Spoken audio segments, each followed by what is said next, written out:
Hello, you wonderful people, and welcome to another episode of Super-Fanta-Fi. This being a show where I talk about TV shows of the supernatural, fantasy, and or science fictional genre. For today's episode, I'm going to talk about the latest episode of Killjoys. Quite a few things we need to break down about this episode. Well, first of all, while everything was kind of going down, it's like, oh yeah, Delcea's water broke. She's about to have the baby. Johnny's in the situation he's in. Dutch is still unconscious. The Armada is gone. Can't really get in contact with him. So, like, nothing's really going their way. And it's like, oh, Dutch wakes up. Then she finds out about the whole, Johnny's in the situation he's in. And she's super pissed at Davin because it's like, how dare you do that to him?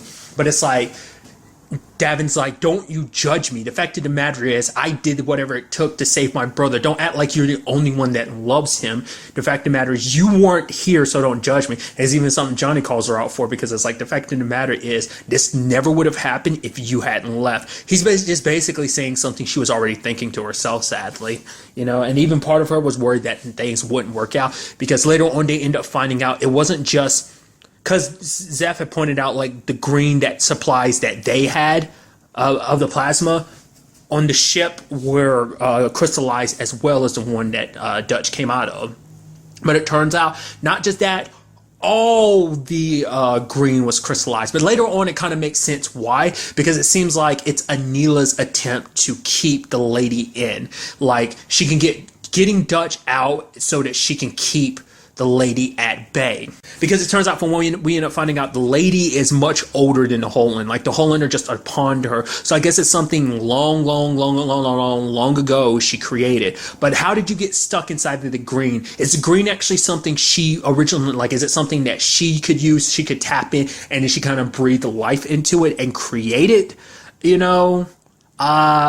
The Holand, I mean, because she herself, was she human at some point in time, or is she something else entirely? She kind of makes it seem like she's even greater than, so it's like, what her whole deal is, we still don't know.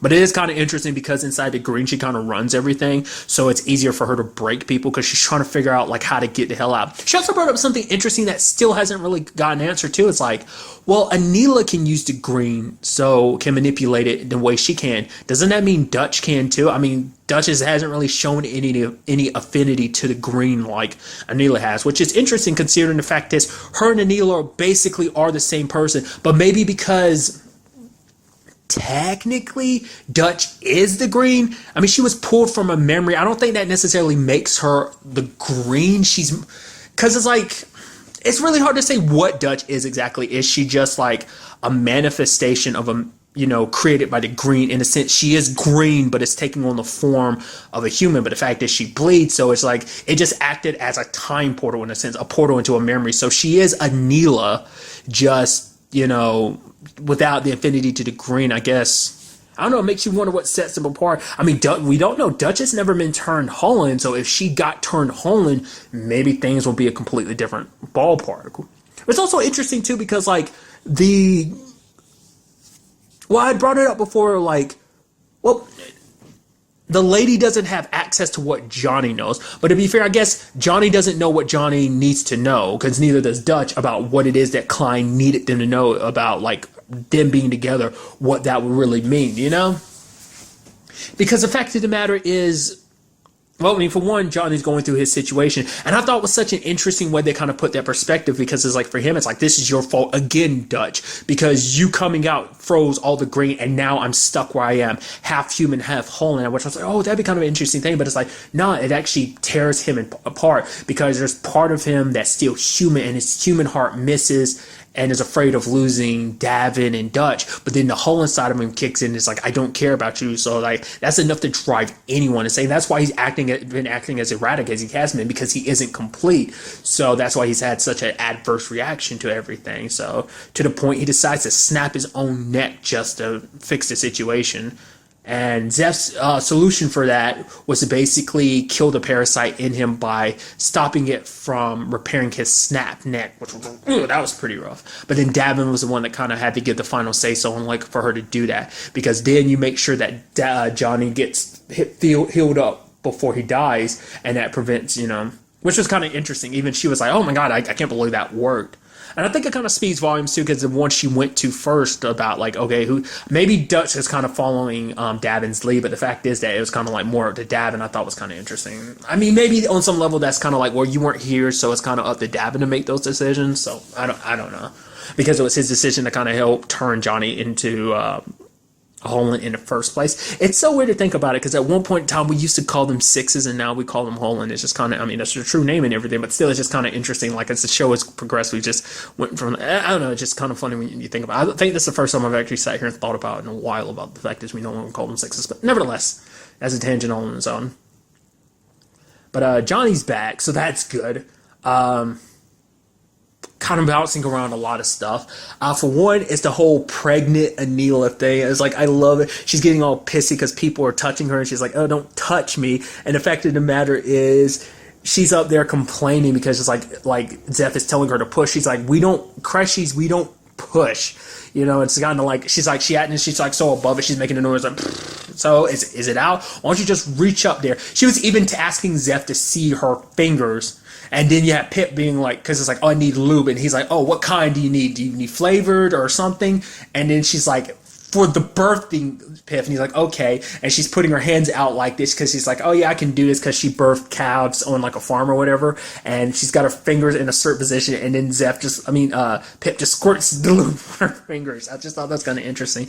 But also, I guess it was like Elsa being like, oh, let me see what kind of nails you got before you go reaching in my business, you know. So then there's the whole, like, she's just laying there reading a magazine or something, and then Davin's like, do you need me to do something? You know, I know this is such a trying time. She's like, not for you. He's like, maybe I should hold your hand, not unless you want to. I thought that was kind of adorable, but they can't get the baby out. For one, the baby is growing at a very fast rate. Like, if it keeps going on, I guess because of the whole Holland aspect of cell regeneration, it's just making the baby grow faster, so it's just not coming out the normal means. They can't do the whole C-section situation because she's healing way too fast now.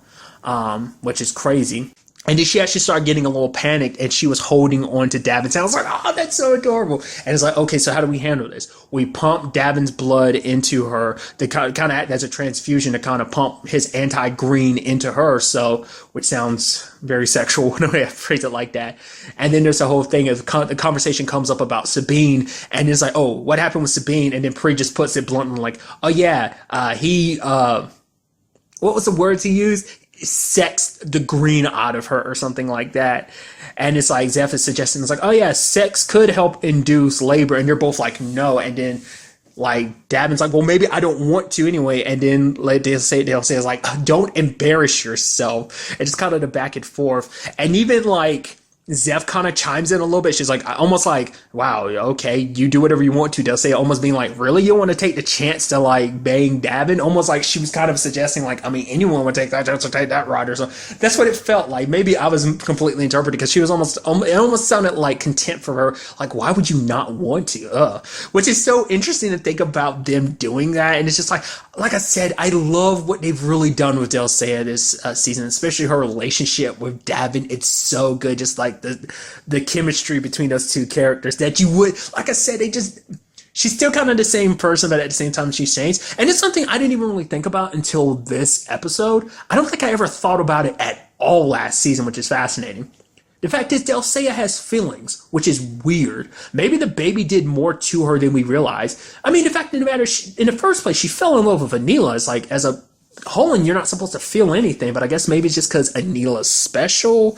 I guess she kind of pushes past the whole like Holland like aspect of what it does to your brain, I guess is what I'm assuming. So it's kind of interesting, which is very interesting too, because when it's all said and done, it turns out she's no longer Holland, which is like, I wasn't expecting that. That's going to be interesting, because Zeph, to get the baby to come out, she needed to kind of remove her from being Holland by killing the parasite. It was basically by sticking into her spinal cord by like sticking a knife in. You're preventing because apparently like the parasite that is the Holland needs to kind of full body. It needs to kind of feed into itself. It's kind of like a loop that makes it so that it can heal itself. But if it doesn't have the entire human body and is cut off, it ends up dying. Hence what it does in Johnny, and hence what it does in Dulcea, making her human again, which I guess that doesn't affect hers and Davin's baby. The question then becomes like, well, what does that make that baby?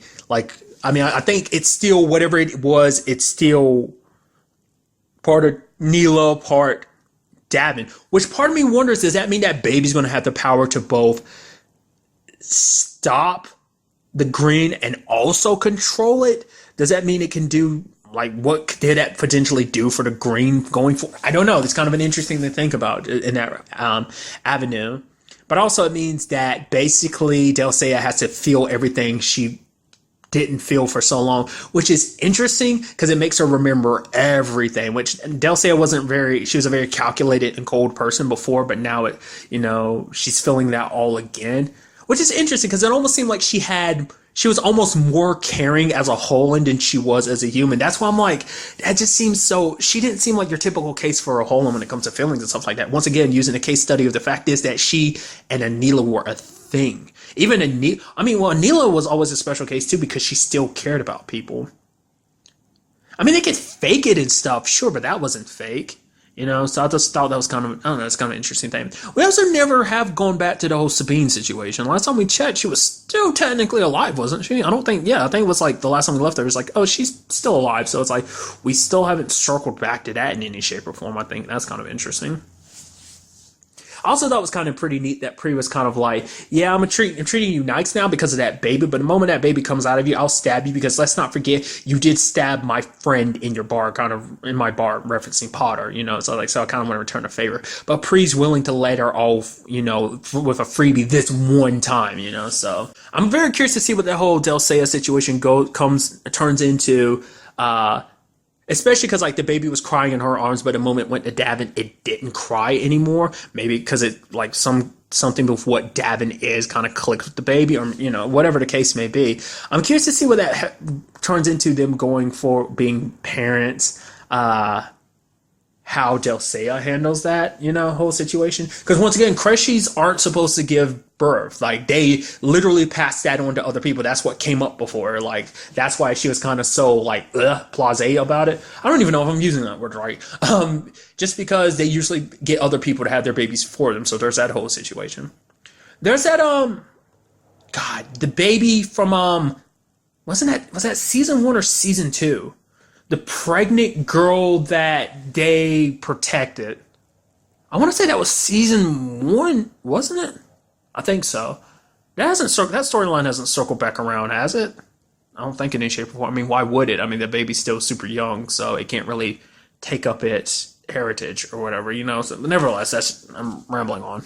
Another thing I thought was very fascinating is Pip is, obviously still a little weird. Once again, you wouldn't know otherwise because he's still acting like himself. Was a whole situation around when he was talking to Dutch. She was like, oh, did anything ever happen between you and Davin? And he's leaving. He's like, oh, I'm asking for a friend. I thought that was kind of interesting because obviously the lady knows about, like, this having something to do with Johnny, that particular memory. So maybe that's what he was inkling at. Maybe that's just kind of a side joke for something else. Maybe he was just, obviously he was, wondering himself, but maybe there was something else more sinister to that question. Maybe not. I don't know. I thought it was kind of fascinating because it's like, oh, did anything happen between you and Johnny? I thought, like, the thing inside of him was being a lot more curious about that, but that could be just him being him. Or it could be, like I said, the whole, like, oh, my friend thing could be him implying just himself, just kind of trying to pretend like it isn't him, or it could just be like, no, he's talking on behalf of the thing inside of him. But nevertheless, I also skipped over it was kind of the concern that Davin had about, like, the whole, it's like, oh, we could keep going, like, even though this is kind of killing and hurting Dulcea, but it's like, no, it has to be Dulcea's choice. So he was like, stop what you're doing. Like, if we stop, this might mean we might not be able to, get another chance of getting the baby like this. But it's like, for him, it's like, no, like, Dulcea wasn't in a situation to give her consent about the situation. So it's like, she's the one that has to have say in it. So I thought that was kind of pretty neat. Like I said, just the caring relationship that's kind of forming between them. Like I said, the awkwardness and the cariness together makes it spectacular. But like I said, I thought it was kind of pretty interesting because it's like, now I wonder will that affect her even more because Anila is in the green fighting off the lady, and now she has her feelings back even more, like what that's going to mean for Dulcea, like, having your emotions come back to you kind of all at once has to be like quite the rush. Plus, you're already hormonal because you were pregnant at the time. So I'm sure your hormones are still going to be off balance. So that's a lot of emotion kind of flooding your system all at once in many different regards. I think that's kind of fascinating. But once again, it goes back to it. What is it that Klein wanted Dutch to learn? I mean, it's interesting because the lady ended up showing her like a future, and it's basically everyone they care about is dead, and then Johnny's there, the one with a gun pointed towards Dutch, and he's like, who's Johnny, and pulls the trigger. She most likely leaves that detail out, just saying that they lose this battle, which is not the time to be really holding back secrets like that. But I think that's also why she was most concerned about like Johnny being Holland. It was kind of her worried about that. But it is interesting because, well, fake Klein, but the lady herself being like, oh yeah, she's already set stuff up in motion to prepare her on the outside. I'm assuming that's the thing inside of Pip. So the plan is to ultimately get that thing inside of Johnny to probably try and figure out a permanent way to get her out of there. Which I'm ultimately assuming that's what this is about. Because once again, he was like, remember this story. It might be what ends up saving us all. I'm thinking it's going to be a situation that when it's all said and done, she's going to get inside of Johnny as a host. And that connection between Johnny and Dutch, that story is going to be the one key of bringing Johnny to the forefront and getting back control from the lady. That's why I'm assuming that's all kind of the direction that's supposed to be heading. We'll see whether that ends up being the case or not. I mean, that'd be, that's the only thing I can assume, because he did once again say that it kind of all rests on Johnny, and I'd assume just because from the vision she saw that's why. I mean, like, because the question then becomes like, is that what also the whole point of this was too, to make the lady feel like Johnny was so important, to put her in a body where he knew that they could turn the tables on her because of Dutch and Johnny's relationship, their connection being so strong that it would break whatever control she would have over his body or whatever, give him back control essentially. So is this like obviously it seems like Klein is playing the long game. We still just don't have all the pieces together. Because that was the thing too, once again, it's like, why send her off on her own to fight the lady? And maybe everything that's happening is kind of part of the plan, that this isn't something as simple as like, I don't know really how to phrase it. It's just, I don't know. I'm so curious to find out what this is all about. It also turns out like the Armada, when we go to the Armada, we see Turin, and then we see as he's walking by, all the dolls kind of turn to him. So I'm guessing they're reactivating. Because once again, I still get that inkling feeling like something followed Dutch out of there. But it seems like, no, the lady's still in there. So they might be responding to whatever's in Pip. Because that would kind of explain like where they are right now, why they. I mean, because the thing then becomes like, well, it's crystallized everywhere. I mean, well, because it didn't crystallize in Holland because it didn't happen to Del Seiya. So maybe that now that that's all taken care of, now like there's nothing to control them, that they're their own masters now, potentially kind of do whatever they want to, have a little more free will, which is kind of interesting. Like there's a whole army of like Holland out there with no master, with no one to control.